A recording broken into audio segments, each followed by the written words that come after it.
Hitting record on this computer. I say go live there. And then we're looking for this guy over here to go live and tell us that everything's good in the world. And that says go live. Okay. So I'm going to click that button. And I would imagine in a couple seconds it'll say we're live because that's how this works. Yeah, man. Yep, there it is. Disappointing news to wake up to for sure. But hey, all right. Apparently we're live. It looks like we're kicking into high gear here. Welcome back, everybody. It's Wednesday night. It's the Wednesday before Thanksgiving. It's the Evan and Aaron show. I am Aaron. This is my buddy Evan. Right before we were kicking things off there, we were gotta give the shout out.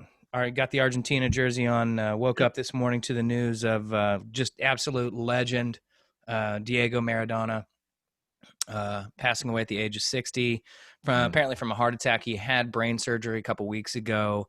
In the last few years, it seemed like he'd been doing okay, but I mean, it wasn't all that long ago that, I mean, he was waddling up and down the sidelines, for a team in Mexico. I mean, he looked bloated. Yeah. He went to Cuba for some treatment on his heart and things of that nature. Mm-hmm. So, I mean, the guy's he's a tragic figure. He's experienced the highest of highs, the lowest of lows, but just for me, 1986, 11 years old, sitting on the couch watching the World Cup for the very first time, and he absolutely took it over. He was magical. He captivated. Just absolutely owned the world for probably about, 4 or 5 years. Just magical football player. If you didn't get to see him at all, I highly recommend. I think there's a documentary on HBO called Diego. And YouTube him. It pulls no punches, and he would expect nothing less. If you don't tell the story of Diego Maradona and you don't talk about him grabbing an air rifle and shooting at reporters, or him doing cocaine and wide out in the open in restaurants and Right. all the women and everything. I mean, the guy just lived as large as he could. He was a rock star football player. But I tell you what, you watch any of his highlight videos, and the guy could very easily play in today's game. He would actually dominate because back then they didn't protect guys the way they do now. So he knew how to take a hit and keep going. And by the way, he knows how to dish out a few. One of his highlight videos will be him giving a high flying kung fu kick to somebody in the middle of a massive brawl. I mean, the guy is nuts. The guy lived it and did it all. Just is a sport probably not as familiar to Americans at a time when we weren't getting that kind of coverage. I mean, what was your experience with Diego Maradona? Honestly, man, I'm a newcomer to the sport. I picked it up in college. I hadn't been watching it very much, before then. And the fact is, and John just said it, most players would flop if fouled like he was. I just remember just his tenacity. Not, even if he got fouled, like he just would not stay down. Right. That's what stuck with me the most, man. And I you're right. I think it was a collective gasp from the entire, soccer world, football world. And it's like, oh man, hate to see someone like him, hate to see him go. But, you said it at the beginning, man, it's like, that's his story. He lived fast. I mean, he just lived fast, man. So, he just, there's certain personalities like that too. I mean, in the same sport, you had Paul Gascoigne and George Best, who just seemed, hell bent on destroying themselves. They went with alcohol, and Diego loved the marching powder, but it really didn't matter because of how hard they were living.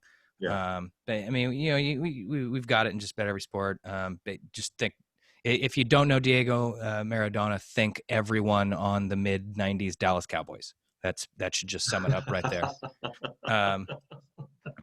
That's really good, man.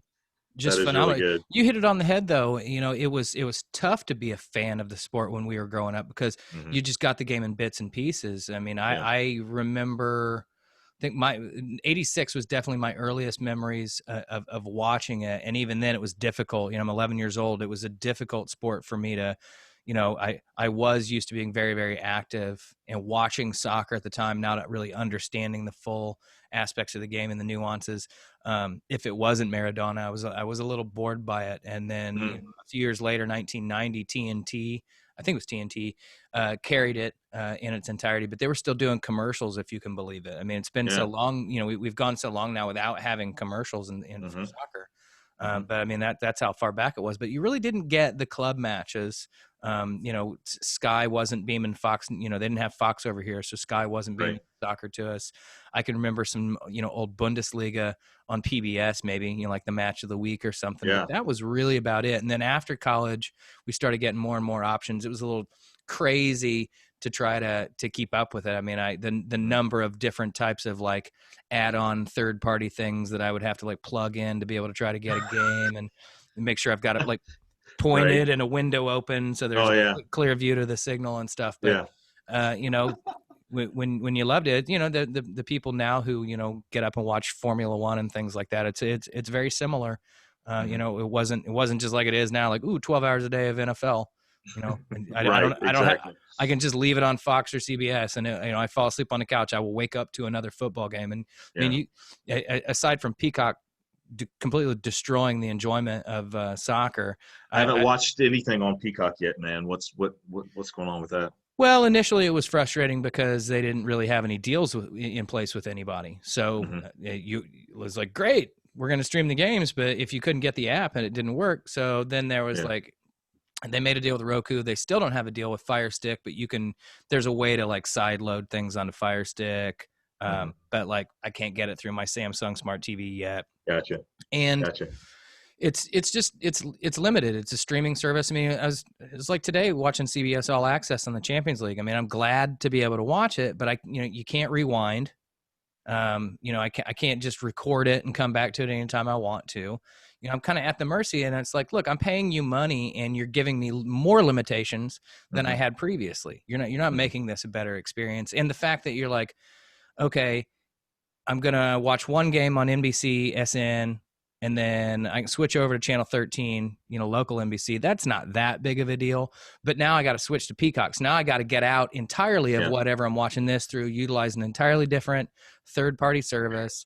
It's frustrating. Yeah, it is trash. And you know what? It's interesting to see this, and both John and Io said that their earliest was 1990 World Cup. I would say that's probably the same for me. I started watching it, but I really started getting into it in college. So, man, it was a shock today. But let's. If you're willing, if you want to get a little tipsy tonight, let's do a quick one to Diego, one of my early heroes, Argentina. I'm not a huge Argentina fan in general, but iconic uniform, iconic players, legend of a man, Diego. So, thanks to you, sir. Sláinte.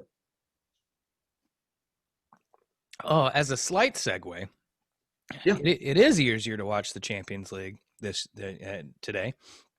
And if you did, you'll know that your boys and our boys, my boys, looked pretty decent. Impressive.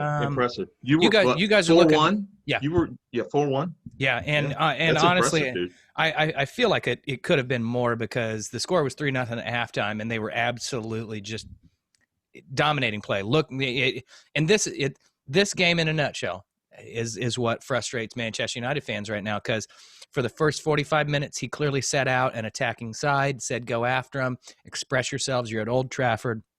They're playing beautiful one-touch passes. We're finally getting to see Donny van de Beek show the things that he can do. Bruno, just left to his own devices, is just a wonderful player.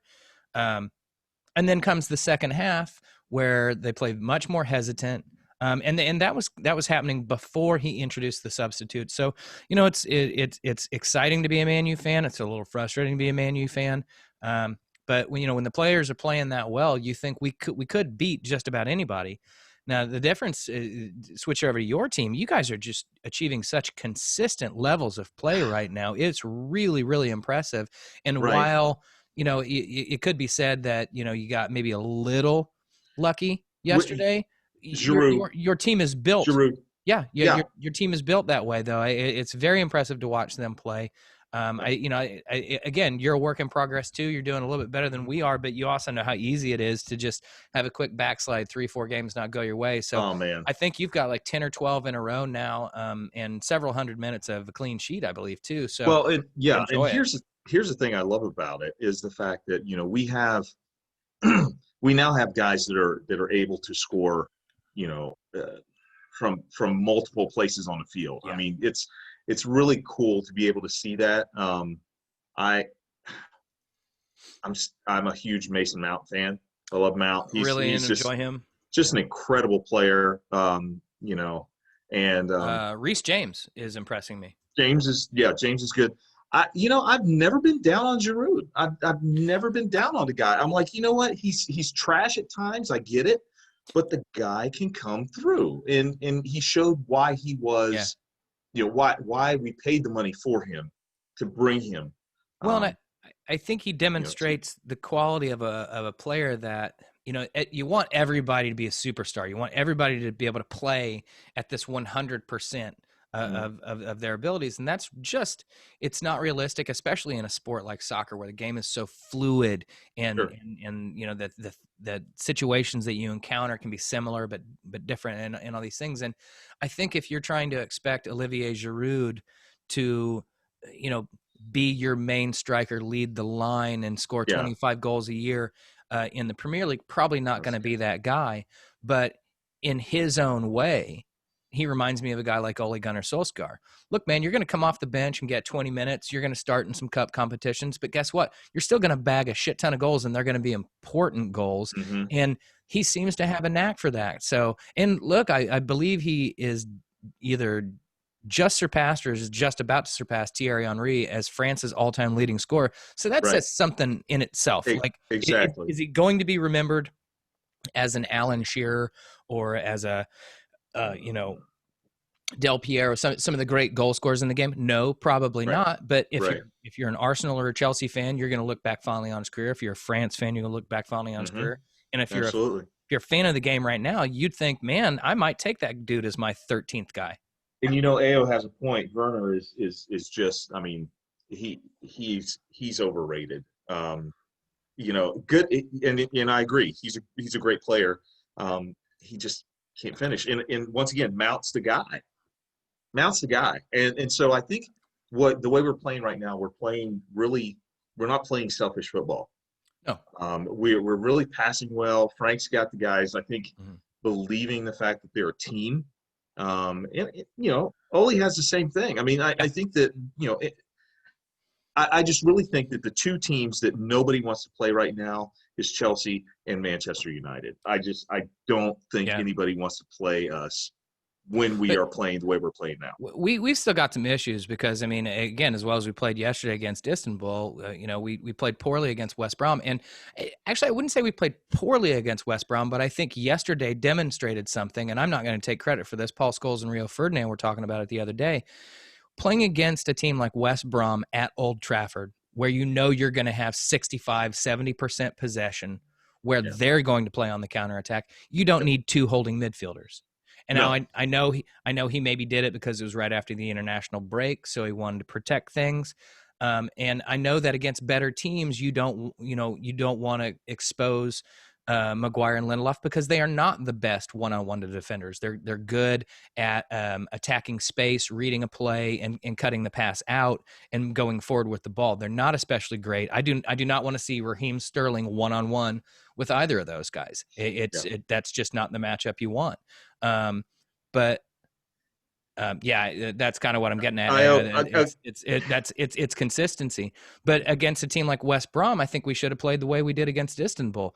Be an attacking team, take it to them, say, you are going to have to deal with this. Because if they're content to sit back and you've got two guys that are good football players, but Fred and Matic are not going to pick a killer pass out. No. Now you play one of them, and then the other one is Pogba, Van de Beek, Mata, something like that. You now you get somebody who can drive into the defense and cause them to collapse. You got a guy who can play a 40-yard ball. You can play in behind. You can do those things. but you're just frustrating your attacking line when you've got those two guys going, okay, well, let's keep it and pass it 5 yards, Yeah. between each other. I don't disagree with you. Aaron's my friend. I was just trying to make him feel good. So, that's what I do. No, it's exactly what's wrong with it. No. And the fact is that, but I still stand by my statement, though. I think that United, and this is going to be a weird comparison, I think United is very much like, I want to say, and don't laugh at me, I want to say the Cleveland Browns, but I think they're more like the Baltimore Ravens. Like the Ravens are either going to show up and kick your ass. I mean, they've got incredible offense, and or they're going to lay an egg like they did, this past week. I mean, I think that's what it is. So, but I have a question for you. Another kind of segue. Yeah, John, exactly. Which United? Yeah, exactly. It's Thanksgiving Eve, bro. It is, man. And I don't know. I've been watching a lot of TV. Actually, today, dude, one of my specialties, I bake, dude. I bake. Not like, That's awesome. I know you want to go somewhere with that, but no, not at all, bro. I mean, it's you know how much I love cooking. Baked while I'm baked. No, I'm just kidding. That's as you should be. Yes, there you go. There you go. Man, we should have put that picture out there. Anyway, what do you think about all this, man? I mean, the last statistics I saw, we're about 50% capacity as far as airports last year. Still not very encouraging, but as far as car travel, it's only down 4% from last year. I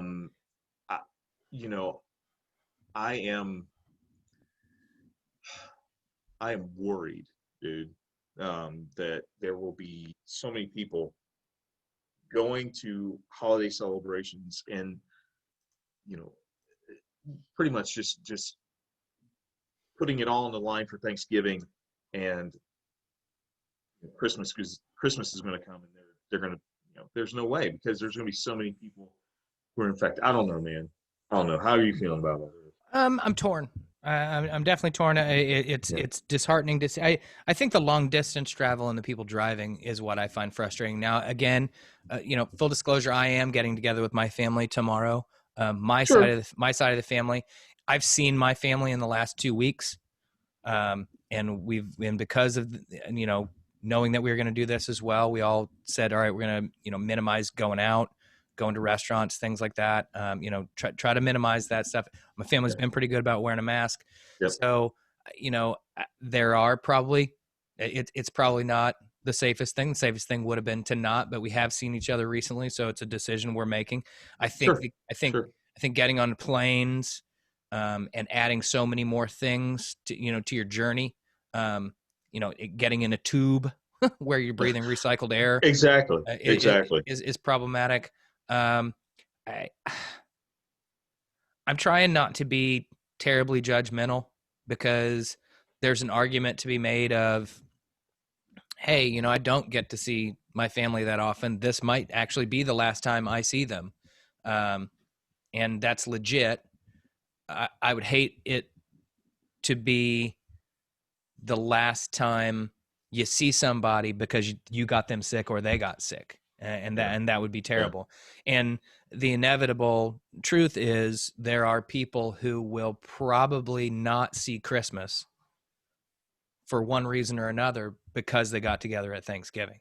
Yeah. John just put in the chat, dude. I mean, he's expecting a huge spike. It's just going to continue. Yeah. And I thought about this. I thought about this a long time. I haven't seen my folks in over a year. It's hard. Yeah. I mean, it's one of those decisions that are extremely just. I was talking to my old man. I was talking to Dad today, and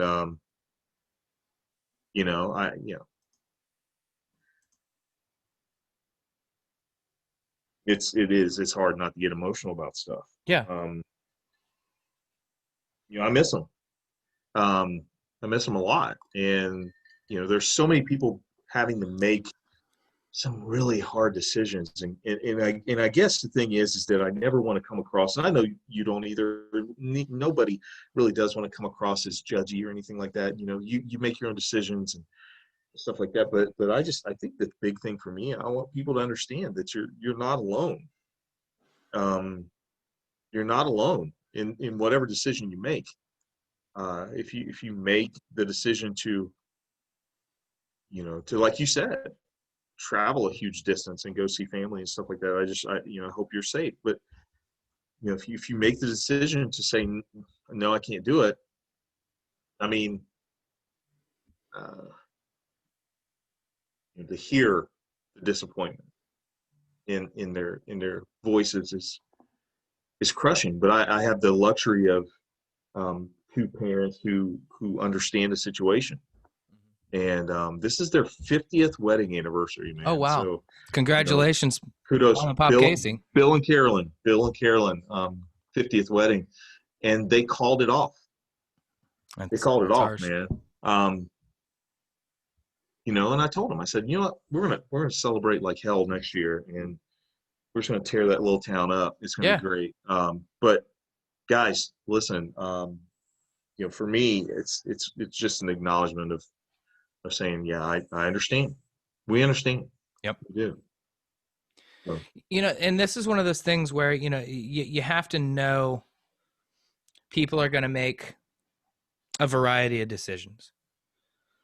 And this is where, state by state mandates saying, look, and there may be, I don't know what the rules on major airports are right now. I would like to think they all have a sign that says you can't come in here with a mask. What I don't want to see tomorrow is,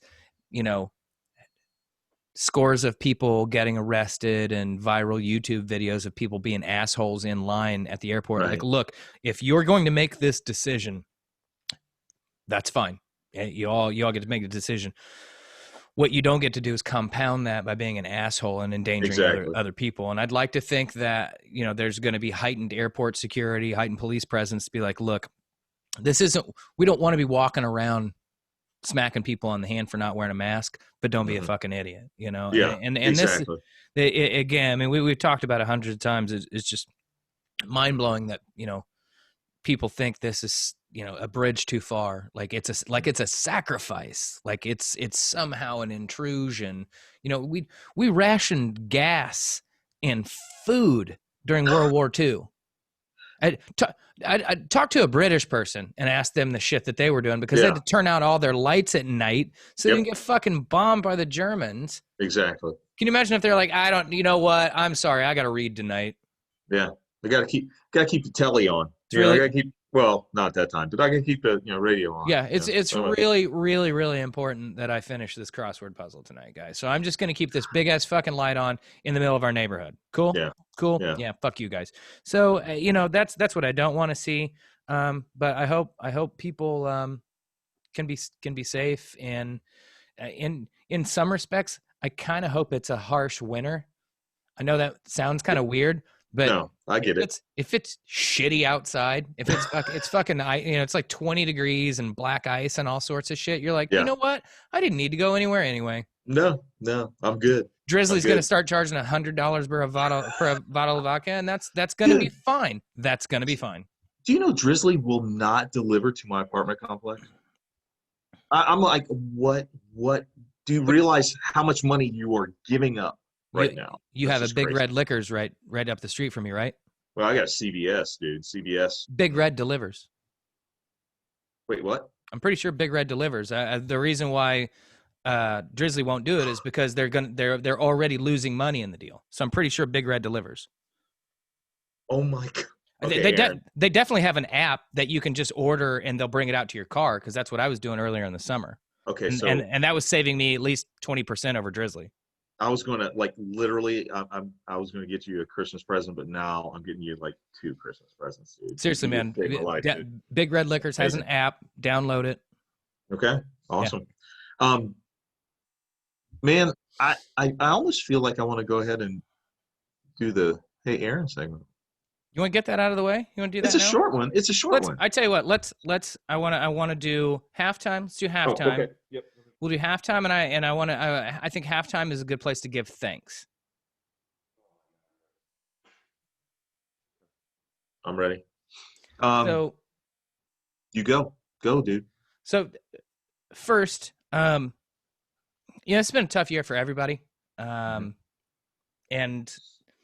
we started this show to help us get through it. It was an opportunity for us to keep talking, and as it's gone on, it's an opportunity to keep talking with other people that we don't get to see because of this whole thing, and exchange some ideas. And we've had some great conversations on here with you guys. So I want to give thanks to everybody who has liked, joined in the conversation, commented, ever said anything. So appreciative of us, or so appreciative of you for sharing this with us, because this is in a big way, it's just kind of a goof, but it also is an opportunity for clearly a bunch of us to share some time together. And hopefully if nothing else, kind of make some connections out there in the world, and at best maybe get people thinking and create dialogues and stuff like that. I got tomorrow. I want to say, I'm super thankful for my wife. This has been what a weird situation to go through and to share together, and she's been absolutely fantastic. And we both can cook more things now, so that's nice. Hey, there you go. And that's awesome, man. My final one, which I think you'll share with me, is to the great folks at Chatham. We're doing this because we can't get together there. Certainly not as often as we would like, not the way we'd like. So big shout out to everybody there, everybody that slings it and does the job, and keep your head up. It's going to be a long, hard winter, and we'll be back in sometime soon to see you. So that's mine. Evan, what do you got? I'm thankful for my girls. I'm thankful for my twins and my 15-year-old. They have given me life during this whole thing. I'm thankful for Michelle. I'm thankful for my significant other. I'm thankful for her kids and the joy that they bring me in our little bubble, of folks. Man, it's been a long haul, and it's going to be a little bit longer, guys. But I think that if we keep our chins up, we keep our heads up, we're going to be okay. And I'm with you on that. That last one, man. I miss Rudy and JoJo, and I mean, literally Sydney and Jake and all the wonderful people that just help us be happy. Yep. We're happiest because I'm a firm believer in the fact that, above everything else and before anything else, we are relational creatures. And as John said, it's the virus has robbed us of that for a bit. But man, here's to all of that. Here's to everything to be thankful, and I'm thankful for what is to come. Right. Just the good times we're going to have, brother. There you go. Sláinte. Cheers, everybody.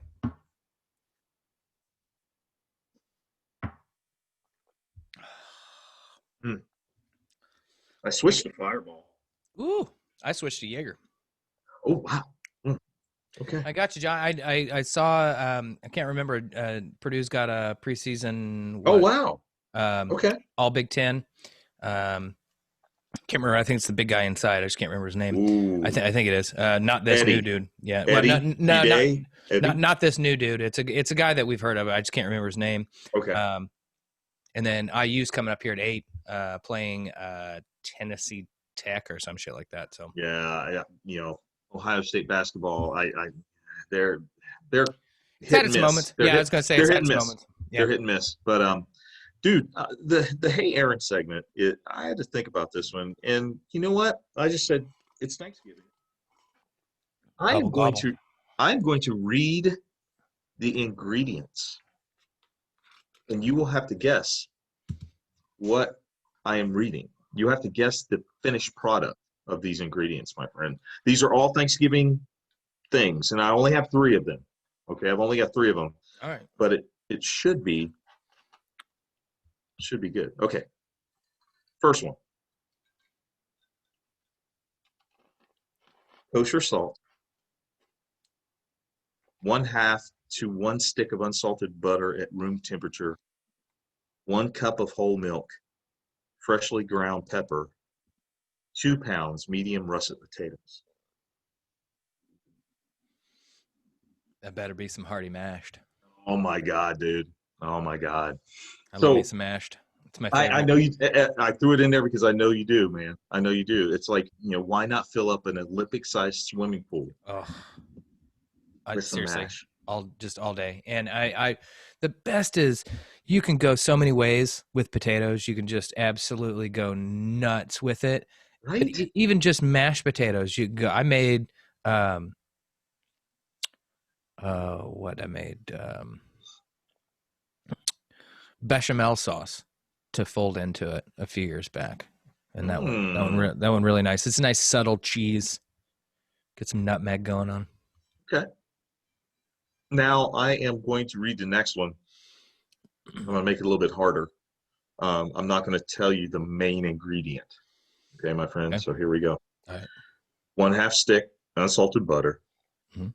1/2 cup of milk, 1/4 cup brown sugar, 1 teaspoon vanilla extract, 1/2 teaspoon kosher salt, 2 large eggs.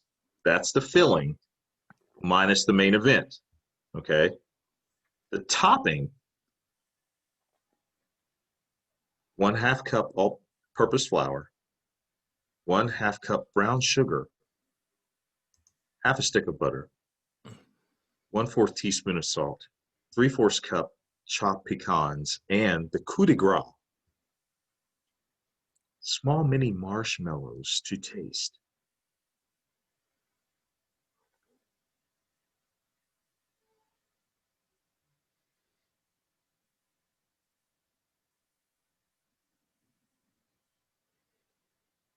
It's like sweet potato casserole. Bam! There you go, my friend. Excellent job. Excellent job. The 3 to 4 large sweet potatoes, peeled and cubed. That was what I left out, brother. Um, are you a sweet potato fan? Yes, no, maybe. I do like sweet potatoes. I love all kinds of potatoes, and I tell you what, Russian fingerling potatoes are the way to go. That's absolutely for me. They're you get such a nice creaminess if you want to do the mashed with that. Russian fingerling Yeah, potato. yeah. They're delicious. Um, Wow. yeah, but if I'm gonna do a traditional mash, I go with red skin potatoes and a Okay. shit ton of butter.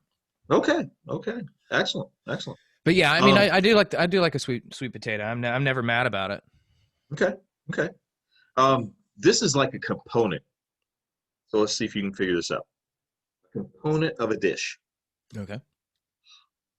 2 and 1/2 cups flour, 4 teaspoons of granulated sugar, 1/4 teaspoon of salt, 14 tablespoons of cold unsalted butter, diced, 1 large egg, lightly beaten with 2 tablespoons of cold water.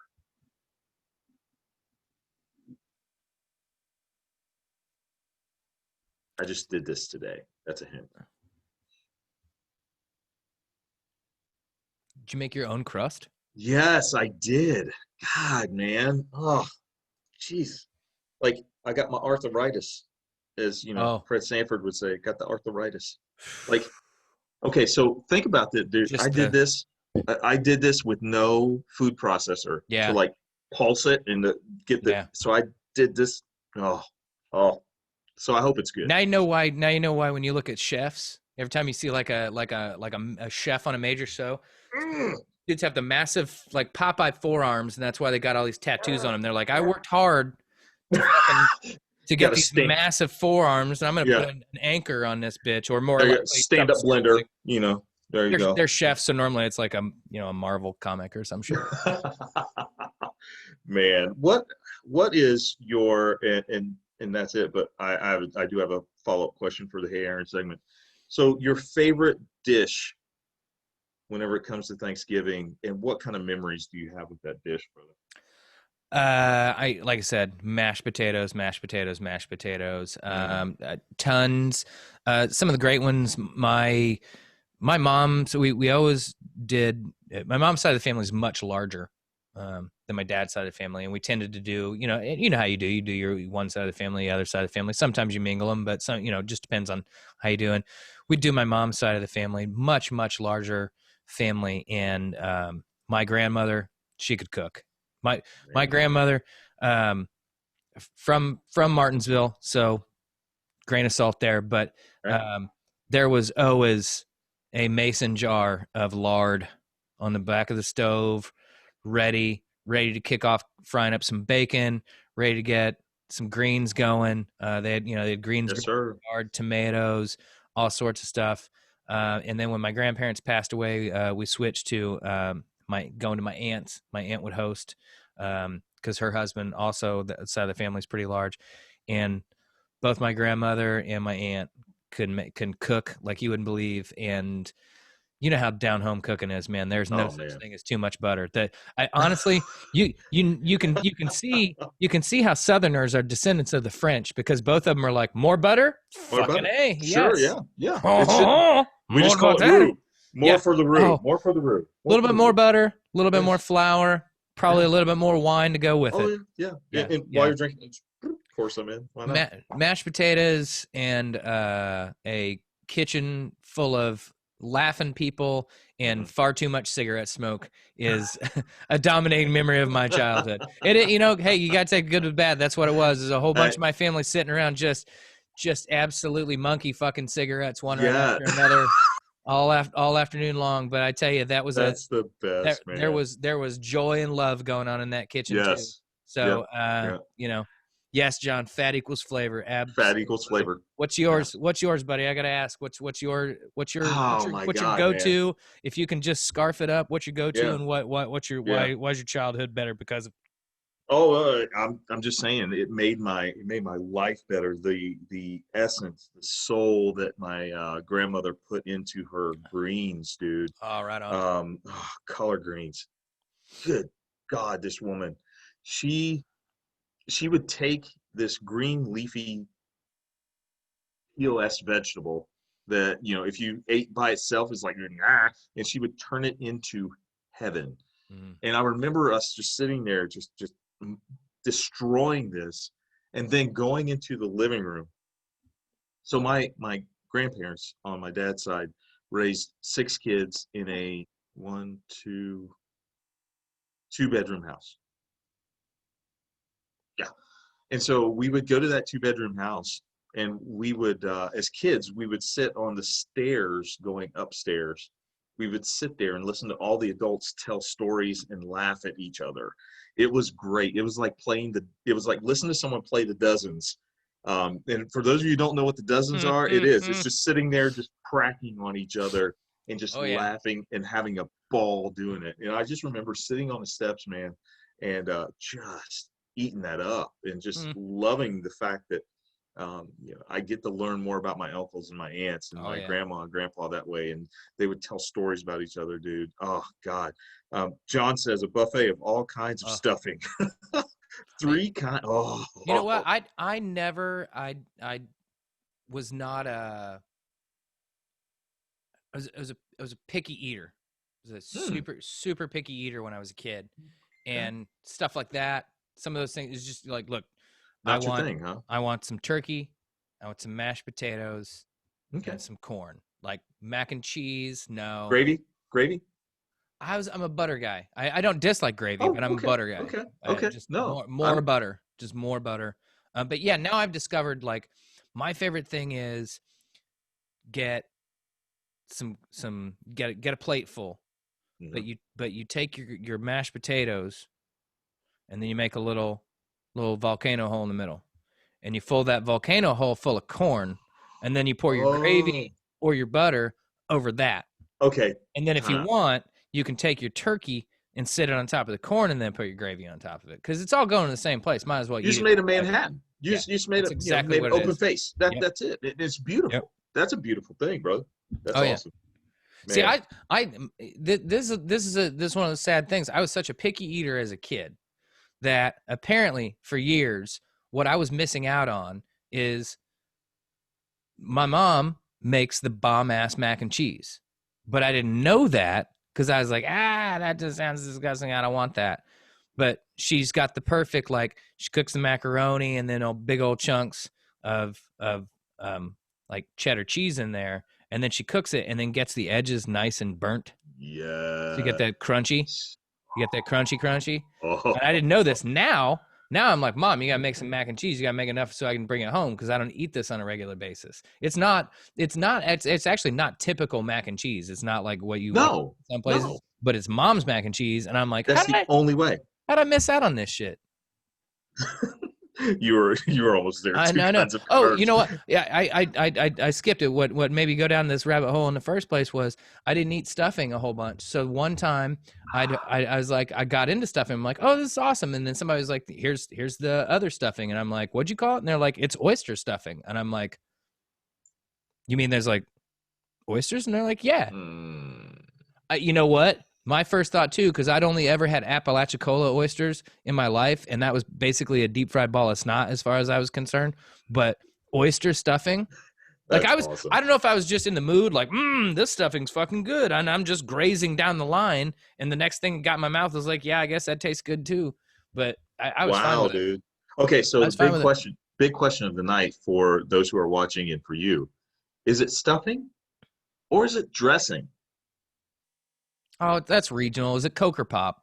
No. Is it soda or pop? Yeah. No. I disagree. I totally disagree. That's like saying. But if it means the same thing, that's like asking, does England have a 4th of July? Yes, no. Everybody does. I'm just saying. Well, right. But what I'm saying is, if I show you a picture and you go, oh, that's stuffing.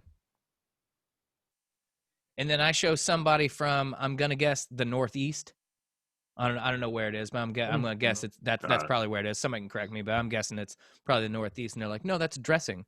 And you're like, well, no, dressing is what you put on a salad. And they're like, no, this is just what we call it. And you're like, okay, close your eyes and describe it. And they're like, well, it's, breadcrumbs and celery and onions and stuff. And then you're like, okay, well, I guess it's the same thing. And we just call it something else. It's the same thing. I appreciate it. I appreciate what you're saying. Look, if you put a gun to my head, am I prejudiced, dude? It's stuffing. If you put a gun to my head, well, here's the thing though: is it stuffing if you don't put it in the bird? Okay, it's cooked. Dressing is cooked outside. Yes, John. Yes, that's all I'm saying. There you go. Right there. That's all I'm saying. That's all I'm saying. But at the same time, like I get your point. I get your point. I'm absolutely yes, Sadie, a grammar Nazi and a linguist and all that stuff. I totally get that point. South says dressing. Okay, cool. Yeah. South says a lot of dumb shit. No. Hey. Hold up now. I know. You're from Ohio. No, I'm right on the river, brother. I'm right on the river. I'm West Virginia. It's not the Civil War. We're not using the Ohio River as a cutoff. West Virginia trash, dude. No, we're not using the Ohio River as a cutoff. Look, no. Sorry. John Kasich won't allow that. I'm a Yankee. I know I am, man. Hey, brother, listen, I love you, man. And I love you too. This, what? This has been fantastic. This is episode 30 something. 32 or 33. I just wrote it down. That's crazy, isn't it? That is. We. I have a feeling we're going to get to a year. Oh, absolutely. And it'd be really cool if we got picked up by Vice or Showtime or the CW. I don't know. I mean, what's popping with the kids these days? Do we need to put this shit on TikTok 5 minutes at a time? What can we do? I'm just saying. Isn't there something called Fleet? Do we need to get on Fleet? I don't know. I don't know. Is that a play on Fleek? I'm caught. You're so down with the young kids, man. Am I? I feel like I'm on tape delay with the young kids. I don't know. No, if that's the case, then I'm like the old black and white TV where you got to stand up and say, "Move that this way, boy." Okay, got you, Dad. That's me, dude. Listen, I am going to ask you something, and everybody out there too. This is just what I used to do. I had a friend, believe it or not, I had a friend one time that what we used to do on Black Friday is we used to go. Is not call it Black Friday? Yeah, well, that it was our protest. We used to go and do a beer crawl. And you know what? If COVID is not around, My friend, I don't know what you do for Friday, Black Friday, We used to do Green Friday, Friendsgiving. whatever. We used to do a Oh, you Friendsgiving. do Friendsgiving. Okay, Yeah. okay. On that Friday. Oh, Yeah. okay, okay. Yeah. Uh, we pretty much have done it just about every year that we can. And it was mainly anybody who didn't go out of town. Like I'm sure, I think Amy, hers started because she stayed in Bloomington while at college. So it was like actually Thanksgiving was Friendsgiving. And then after Hmm. that, it's like, well, okay, everybody kind of goes home, does their thing, whatever. And then Friday, if you're still in town, that's typical. Yeah, Um, yeah. and we would do that, but we would have definitely leftovers. You got a ton of leftovers from your Oh family God, thing, man. bring them. Absolutely. Do it. But then Amy's got a wonderful friend named Kenyon who would come up and visit us and stay with us for the weekend, and he'd do like pinwheel appetizers, and we'd have tons of Mm, people come over, and it was just how many bottles of wine can we open? Let's play some yes. games. Let's get a fire going, that Yep. sort of thing. So yeah, man, I tell you what, a pub crawl and ended up back And then and in having back, some yes. leftovers. Yeah, Yes. yeah, I'm Okay. down. I'm Okay. All absolutely right. down. All right, man. Sounds good. I'm in. Why don't you take us out, brother? Well, here we are. It's the eve of Thanksgiving.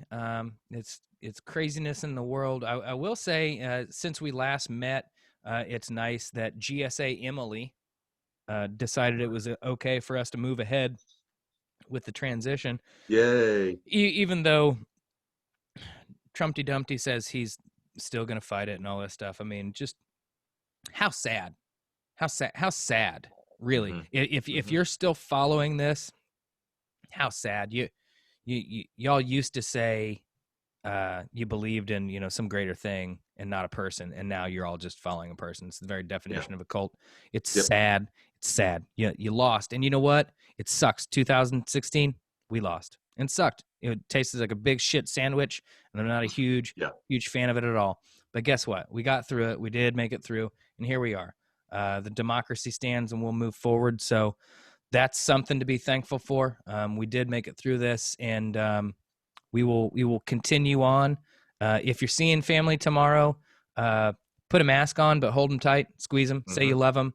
Yep. If you're not seeing family tomorrow, get on Zoom and see them. Do what you can, give them a big toast. Um, have a good, enjoyable weekend because we're gonna be right back in the middle of this shit come Monday, like we always are. And then we got 3 more weeks and then Christmas. Um, and it's gonna be a long, tough one. But let me tell you this: we're gonna continue being here. Yep. This is fun. We're gonna keep reaching out. We're gonna keep having people come on the show. At least Michelle, apparently. Ayo, Ayo, it might be time to get you on to talk Hey, about some I'm just change. saying. Yeah. Yeah. Manchester United women tearing it up, by the way, too. So I know he's got that on his radar. And I Uh, was gonna say Chelsea women are too. They I think had a yes, 30 yes, game like yep. unbeaten streak. Yeah, something like that. Yep. So Yep. Looking good in the ladies. women's game. So, Yep. everybody, thank you for tuning in tonight or whenever you do eventually watch this video. If it's before Thanksgiving, hope you have a happy Thanksgiving. If it's afterward, I hope you are in the midst of a tryptophan coma and have football of any sort on in the background, depending. And maybe a little IU basketball here in a little bit. There you And go. yeah, love you all. Thanks for tuning in. Yep. Make it a great one. And we'll be back here next week because this is what we do. Happy 50th, Bill and Carolyn. Love you guys. Happy 50th.